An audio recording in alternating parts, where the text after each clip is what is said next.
Buenas noches a todos. Gracias por estar acá un viernes. Está bueno que estén. Mi tema es hipertensión arterial secundaria. ¿Cuándo y cómo debe investigarse? Yo dentro de cardiología hago hipertensión arterial. Es un tema que me gusta mucho. Hipertensión arterial secundaria es un tema que a no todos los cardiólogos nos gusta porque se mezcla con varias disciplinas.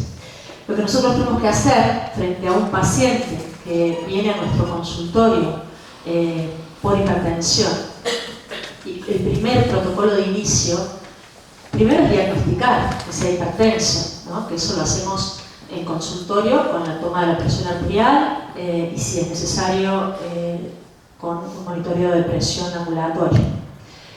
Una vez que nosotros diagnosticamos al paciente de hipertenso, tenemos que estratificar su riesgo cardiovascular.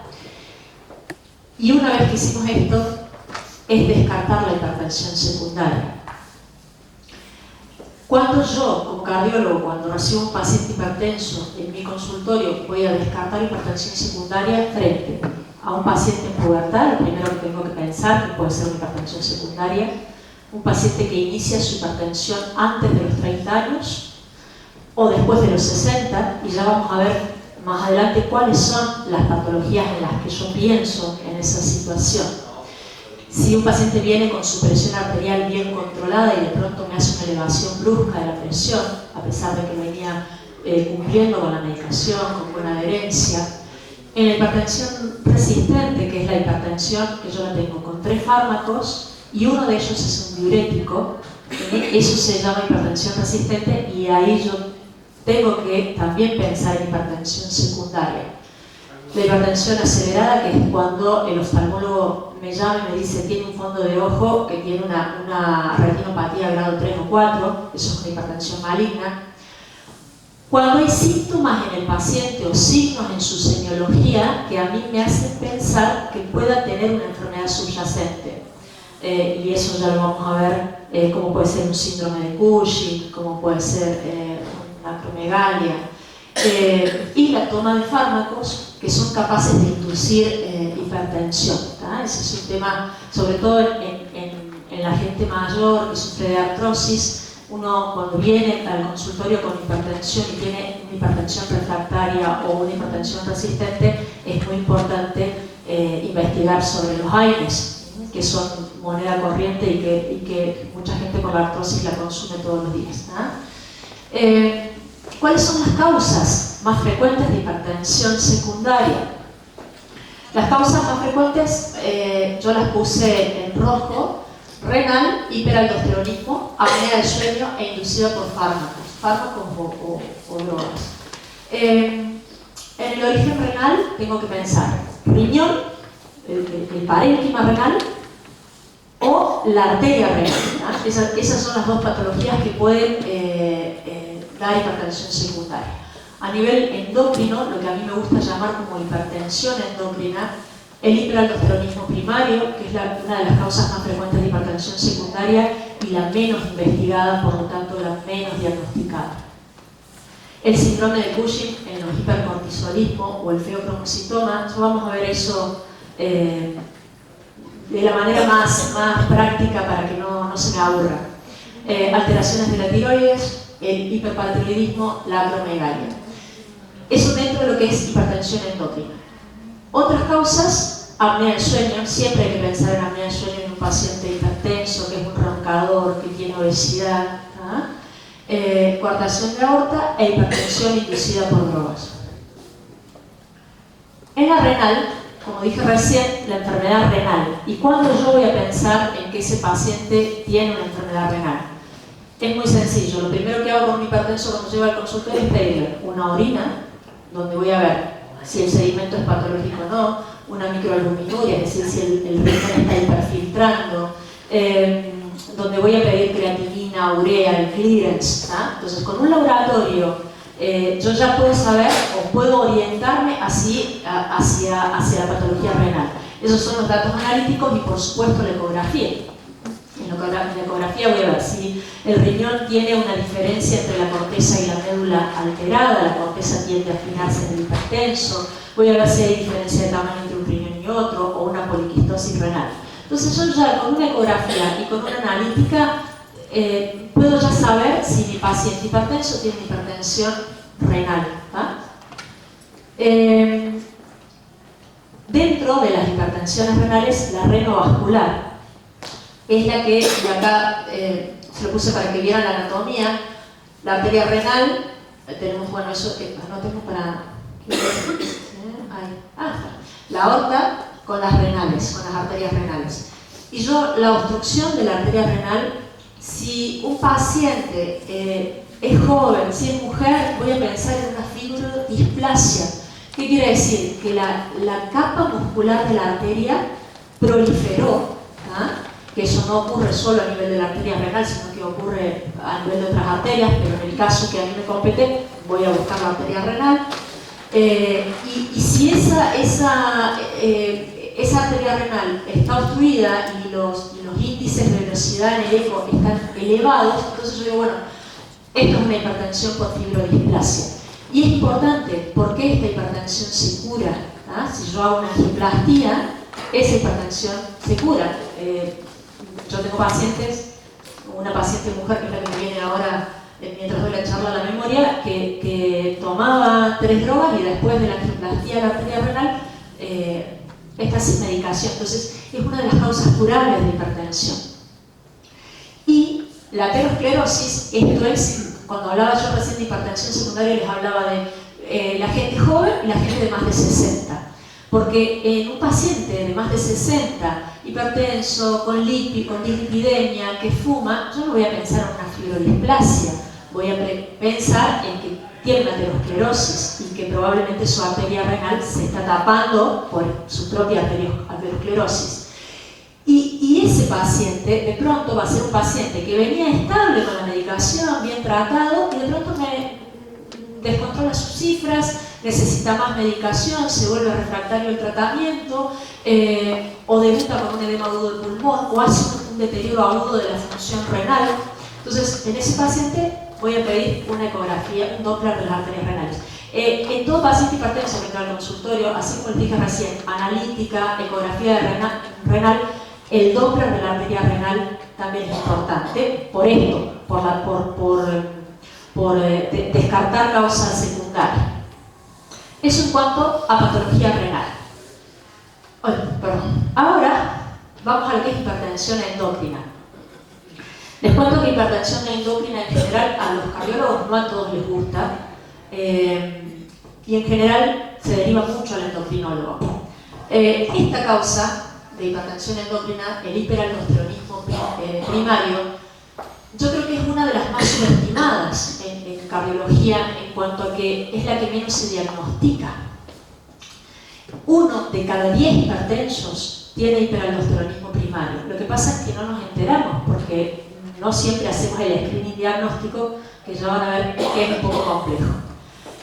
25% de los pacientes que llegan al consultorio tienen una hipertensión resistente, y de nuevo les repaso, resistente, 3 drogas, entre ellos un diurético, y no llegan a las cifras objetivos. 25% tienen hiperaldosteronismo primario, es una cifra no menor. El hiperaldosteronismo primario, ustedes lo van, digamos, es por un exceso de aldosterona, y la glándula que produce la aldosterona es la suprarrenal, que es ese conito que se ve arriba del riñón.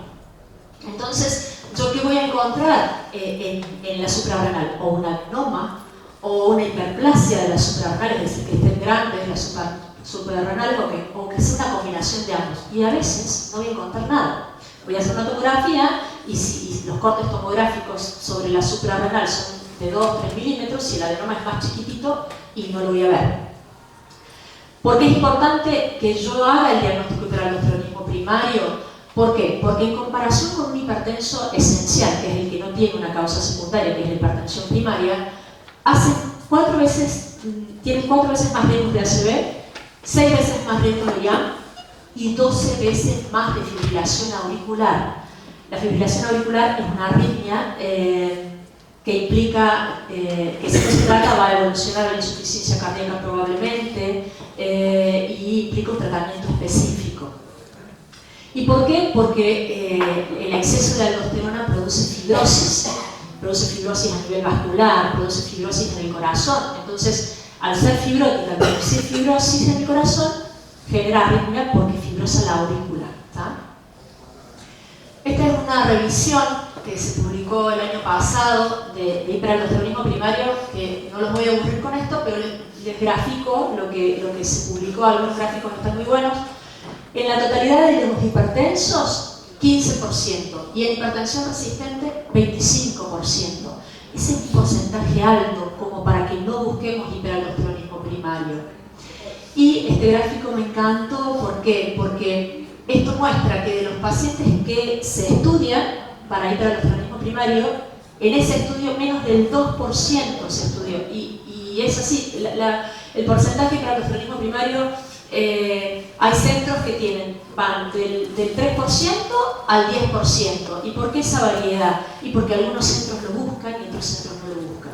Entonces, menos del 2% de los pacientes se estudian para hiperaldosteronismo primario, a pesar de todo lo que dije recién. La fisiopatología por la cual el exceso de aldosterona produce hipertensión es sencilla. Hay mayor reabsorción de sodio, o sea, retengo sal, elimino potasio, y cuando retengo sal, el volumen plasmático aumenta. Eso produce hipertensión. Y la fibrosis cardíaca y vascular de la que les hablé recién. Lo del aumento de la expresión de potasio por riñón es muy importante. ¿Por qué? Porque el paciente con hiperaldosteronismo primario pierde potasio y entonces viene hipertenso, con potasio bajo. Entonces es un paciente que entra a la consulta con una hipertensión en estadio 2-3, que puede tener historia de ACV en la familia, que va a venir con un potasio bajo. Claro está que eso es el paciente de libro. No todos vienen con potasio bajo, no todos tienen historia de ACV familiar en familiares jóvenes. Pero es importante tener en cuenta lo del potasio. El diagnóstico entonces va a ser la sospecha clínica, lo que acabo de decir. Estadio, ustedes me pueden preguntar si hay algo que lo que no estoy siendo clara. Estadio 2-3 es cuando yo manejo, cuando el paciente viene con cifras altas, cifras de 150, 160, o cuando requiere 3 drogas, ¿no? Y la sospecha clínica, sobre todo, va a estar dada por eso. Es gente joven y gente que tiene potasio bajo en orina. Pero guarda, por ahí, al no ser estudiados, a lo mejor ya no llegan tan jóvenes a la consulta. Y como dije recién, no todos tienen hipopotasemia. Y acá viene el problema, porque yo digo, bueno, yo me quejo y digo, los cardiólogos no hacen screening para hiperaldosteronismo primario. ¿Y por qué hacen screening para el hiperaldosteronismo primario? Porque es súper engorroso. ¿Por qué? Porque yo tengo un paciente muy hipertenso, que toma 2-3 drogas, altas dosis, y que yo le tengo que decir, bueno, por 3 semanas vas a suspender toda la medicación y vas a comer con sal. Lo torturé durante mucho tiempo diciéndole, no comas con sal, no comas con sal, y ahora le voy a decir, vas a comer con sal y vas a suspender 3 semanas la medicación. Entonces, ¿por qué no se busca? Y por qué nadie se siente cómodo, ningún médico se siente cómodo diciéndole eso a un paciente. Pero claro que se puede buscar la vuelta. Primero, no es comer con sal, sino que es no hacer dieta hiposódica, es decir, no exagerar con la sal, pero tampoco restringirse en la sal.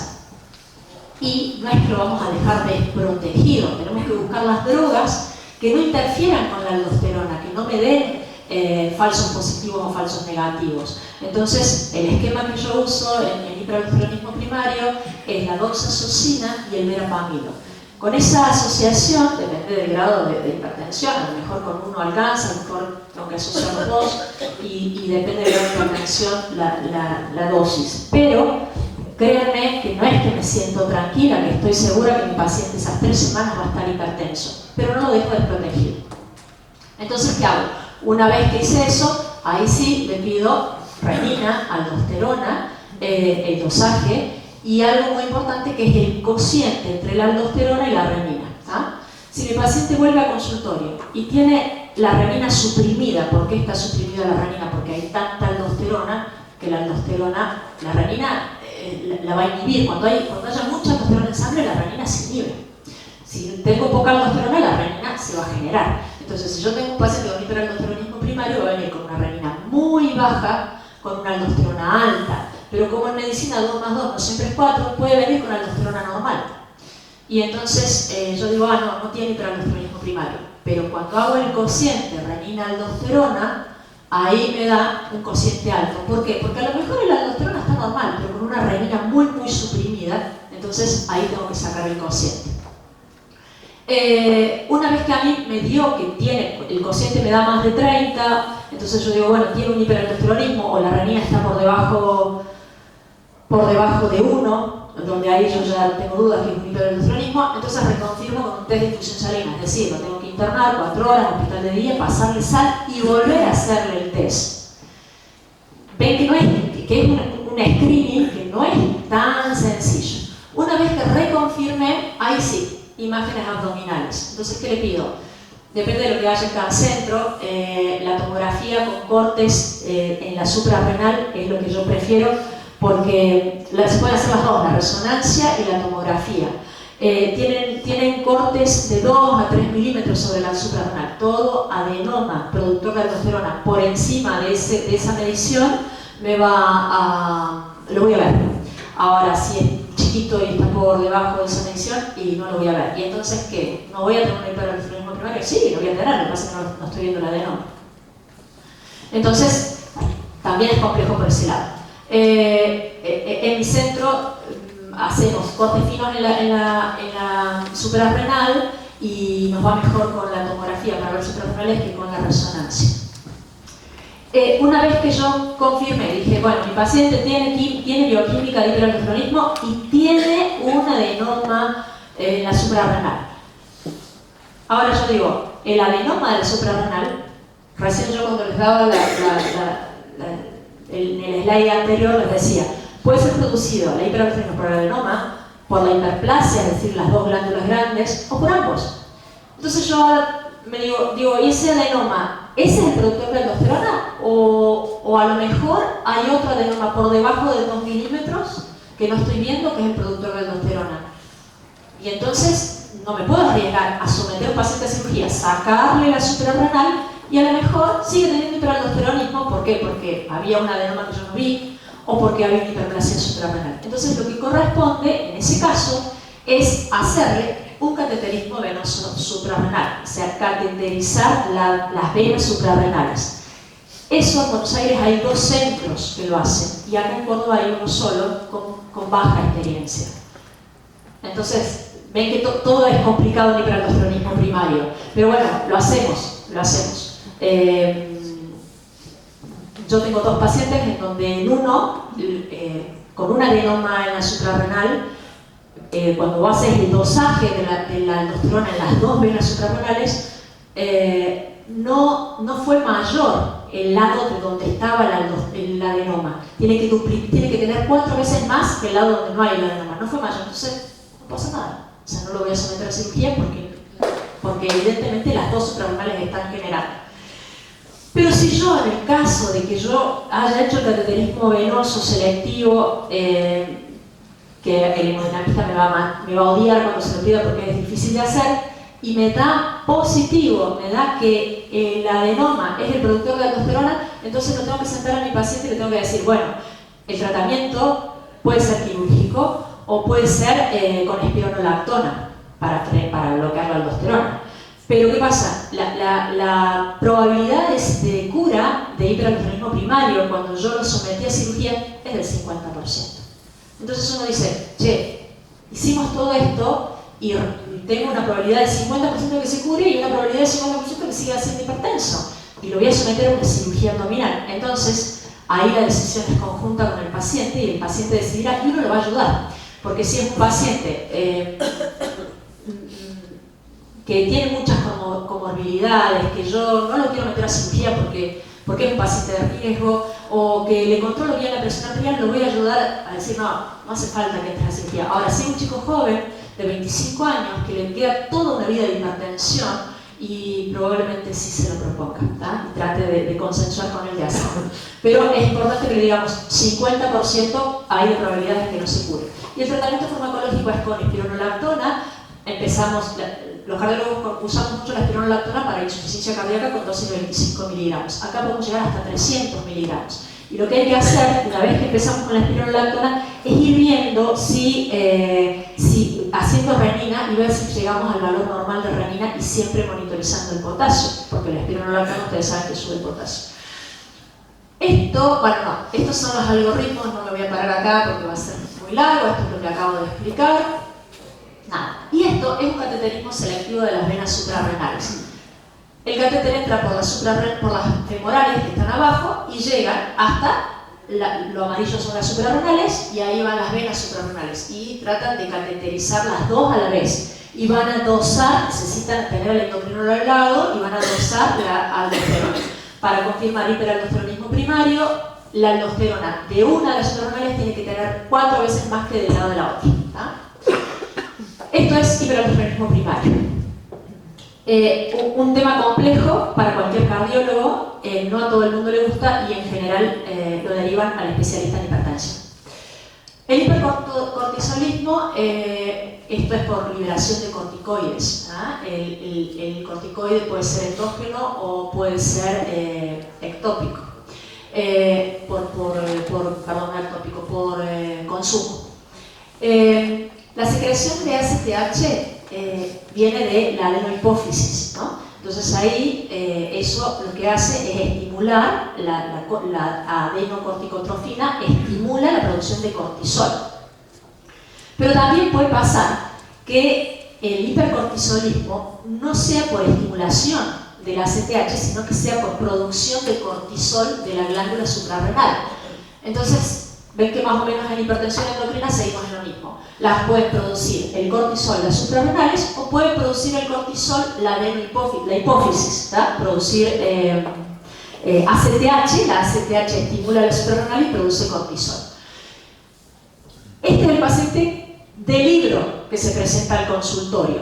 Es decir, un paciente cara de luna llena, con la jiba o jorobita, como le decimos nosotros, que es la grasa que se junta acá en el dorso, un paciente que tiene pérdida de masa muscular a nivel de las piernas, de los brazos, que tiene un abdomen globuloso con unas estrías, no me di cuenta por una foto, unas estrías son muy llamativas, pero son estrías rojas, gruesas, bien llamativas. Si el paciente me entra hacia el consultorio es facilísimo para mí, porque el diagnóstico está hecho con solo mirarlo. El tema es que no siempre es tan claro y no siempre llegan al consultorio en ese estado, sino, gracias a Dios, en estadios previos.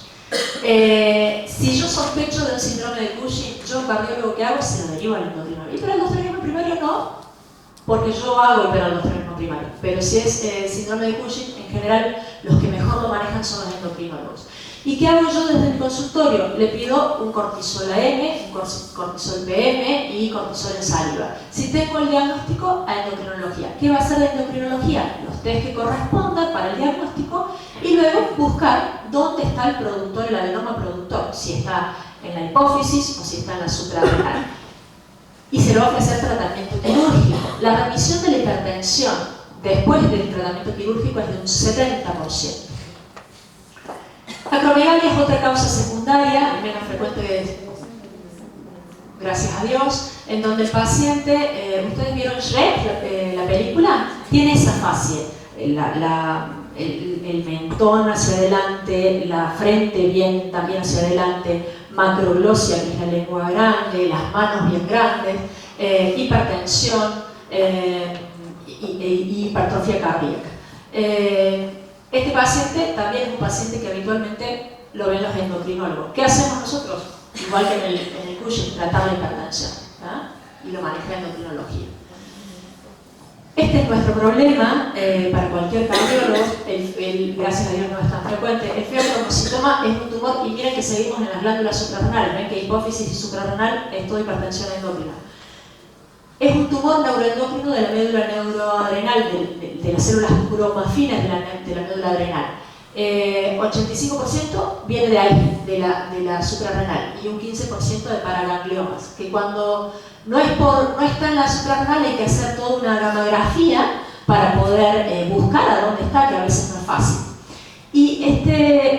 patología tiene una tríada clásica, que como toda medicina, si se presenta con la tríada clásica es fácil: cefalea, sudoración, el paciente tiene cefalea, sudoración y palpitaciones. A eso se le agrega la hipertensión, que puede ser mantenida, porque ustedes tengan en cuenta que este tumor, ¿qué libera? Libera catecolamina, libera adrenalina, noradrenalina. Entonces puede ser mantenida cuando la liberación por el tumor es persistente, permanente, todo el tiempo. Puede ser en crisis, si el tumor lo libera de a poco, y hay casos, para complicarnos la vida, que puede cursar con hipotensión ortostática. El diagnóstico de este tumor se hace buscando en orina las catecolaminas, adrenalina, noradrenalina.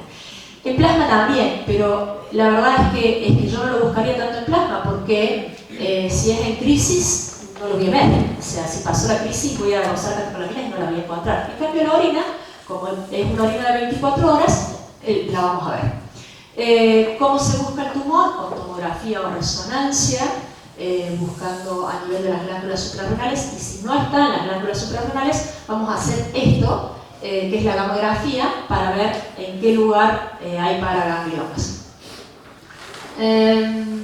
Bueno, nada, esa es una tomografía. Miren ahí, este es el riñón, acá arriba estaría la suprarrenal, y esa masa enorme es el feocromocitoma. La preparación para meter a este paciente a cirugía, este siempre es quirúrgico. Vieron que hablamos de hiperaldosteronismo y no sé, lo hablamos con el paciente, pero este es quirúrgico sí o sí. Entonces, hay que prepararlo con bloqueantes de los receptores alfa, puede ser prazosin o doxazosina, y una vez que bloqueamos los alfa, vamos a bloquear, vamos a ir a bloquear los beta, a administrar beta bloqueantes. ¿Y por qué el beta bloqueante después del alfa bloqueante? Porque si yo primero bloqueo los beta, el tono alfa va a aumentar y van a hacer vasoconstricción. Y entonces me va a hacer una crisis hipertensiva en quirófano. ¿Qué se hace? Se hace la adrenalectomía, se saca la suprarrenal. Si el tumor es de menos de 9 centímetros, se hace por laparoscopía, y si no, por cirugía convencional. Bueno, y otra de las causas frecuentes, y ya voy terminando para no aburrirnos más estudiando la noche, es la apnea del sueño. La voy a pensar en el paciente obeso, en el paciente que viene al consultorio y me dice: me duermo, me quedo dormido, porque literal se quedan dormidos en el día haciendo cosas. Y por otro lado, bueno, no se ve bien el gráfico ahí, son pacientes hipertensos que les pido un mapa. Para eso es importante el mapa, porque por ahí el paciente se hace el monitoreo de presión en su casa domiciliario a la mañana y a la noche, lo trae y está todo. Y hacemos un mapa y nos encontramos que a la noche el paciente tiene hipertensión. El comportamiento de la presión cuando uno duerme tiene que ser que la presión tiene que bajar. De lo que es la presión durante el día, la presión en la noche tiene que ser un 10 a 20% más baja que la del día. Estos pacientes que hacen apnea del sueño tienen presión muy alta a la noche, entonces no cae, no hace la caída que tiene que hacer la presión arterial durante el sueño. En el monitoreo de presión no se ve bien, pero ahí teóricamente hay un registro de lo que es un mapa, y vemos que a la noche el paciente está hipertenso. Cuando yo veo en un mapa un paciente que tiene hipertensión nocturna, tengo que descartar sí o sí apnea del sueño. ¿Y por qué se produce la hipertensión? Por vasoconstricción. Los pacientes que hacen apnea del sueño hacen hipoxemia y hacen vasoconstricción. Fármacos y, bueno, debería decir drogas porque está la cocaína ahí. AINES, que es lo que nosotros más vemos en consultorio, es la hipertensión que no responde al tratamiento, y que entonces decimos: pero ¿estás tomando la medicación? Y resulta que el paciente está tomando un antiinflamatorio todos los días. Eso nos pasa siempre. Pero bueno, esta es la lista: AINES, inhibidores de la COX-2, los corticoides, que es lo que hablábamos recién de hipercortisolismo, los inmunosupresores antidepresivos como la venlafaxina o la fluoxetina. Yo no lo veo tanto en el consultorio, la verdad. A mí me pasa que vienen y me dicen: no, ahí estuve leyendo en el prospecto que produce hipertensión y el psiquiatra está dando esto, y mi idea no es decir: no, déjela de tomar. En general, si tengo que aumentar un poquito la medicación, la aumento un poquito, pero la verdad que yo no lo veo tanto. Los antirretrovirales, la pseudoefedrina, sí, la cocaína y las anfetaminas. Esto ha sido así como un pantallazo de las causas de hipertensión secundaria. Les cuento que hay muchísimas más, pero estas son las más frecuentes y las más importantes. Conceptos que tienen que recordar. Se detecta un 5 a 10% de los hipertensos, y yo creo que podría detectarse mucho más si todos los cardiólogos hiciéramos screening para hipertensión secundaria. La anamnesis, el examen físico es lo que a mí me va a orientar, en función a todo lo que estuvimos repasando recién, a poner a mi paciente en un protocolo de estudio. Las causas más frecuentes, bueno, ya lo repasamos, renales, ya sea del riñón o de la arteria renal, hiperaldosteronismo primario, hipertensión inducida por fármacos y el síndrome de apnea obstructiva, síndrome de apnea obstructiva del sueño. Y la mala noticia de esto es que con frecuencia el tratamiento de la hipertensión secundaria no lleva a la normalización de la presión arterial. Cuando yo a la facultad nos decían, la hipertensión secundaria es la única hipertensión que se cura. Y hoy tengo que decir que eso no es del todo así. ¿Por qué? Porque si yo lo agarré tarde, mi paciente, si tuvo varios años de hipertensión, sus arterias se pusieron rígidas por la hipertensión. Entonces, es muy difícil que por más que yo saque la causa secundaria, deje de ser hipertenso porque ya tiene rigidez arterial. Y por otro lado, porque también la prevalencia de hipertensión esencial, subyacente, puede ser alta, pero fundamentalmente por la rigidez que induce la hipertensión arterial. Entonces, no siempre la hipertensión secundaria, el tratamiento de hipertensión secundaria hace que el paciente deje de ser hipertenso, pero seguramente va a mejorar sus cifras. Muchas gracias y si tienen alguna pregunta.